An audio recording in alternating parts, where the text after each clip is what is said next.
You have an image to uphold. Genesis chapter 1, verse 27. And God created man in his own image. In the image of God he created him, male and female, he created them. How do we look like God? What does it mean to be created in God's image? The distinct and unbridgeable chasm between God the Creator and his creation is one of the central teachings of the Bible. Whenever that distinction gets blurred, the intellectual consequences are disastrous. We are not one with the world, or one with God, or becoming God or gods. But Genesis 1:27 reminds us that God and humanity do share some similarities. Of all the creatures God made, the Bible says he made only one, humans, in his image. In the ancient Near Eastern world, false gods and idols were easily distinguished because their physical characteristics reflected their alleged activities and domains. In contrast to these pagan idols of carved stone and wood, Genesis 1, verse 26 and 27 state that the true God miraculously created humans in his image. Idols were often made in the likeness of humans, but God turns that upside down, as he does with all secular thought, and creates people in his image.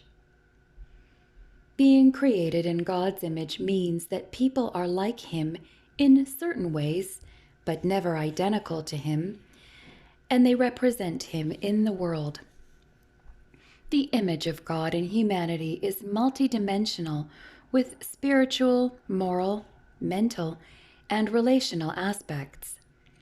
Every person shares equally in possessing the image of God. God is a spirit, so the image is not a physical representation. Rather, it is found in the human capacity for moral and ethical decision-making, conscience, emotions, and spirituality. Just as children's character, values, personality, emotions, and perspectives are much like their parents, so humans, though imperfectly, share many of the traits God possesses. Traits such as life, personality, love, justice, and holiness are attributes that God shared, though imperfectly, with humans. In part, it is because humans are created in the image of God that the Bible places such a high value on human life, and the reckless destruction of human life is so serious a sin. Although the image of God in humans has been distorted by humanity's fall in the Garden of Eden, it has not been lost, and it remains in each of us. Every person has inherent dignity and infinite worth, and these cross all racial, gender, ethnic, and economic boundaries.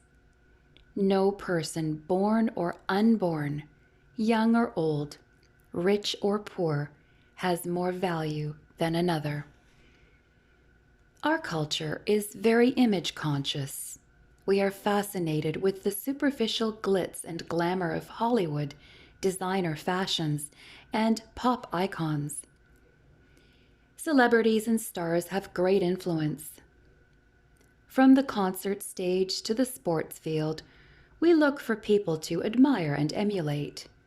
The quest for the best means the right job, the right crowd, the right clubs, and the right looks. Yet all of that means nothing to God. Regardless of your possessions, appearance, capabilities, or limitations, God says you already have the best. You are created in his image. You are inexpressibly valuable to him.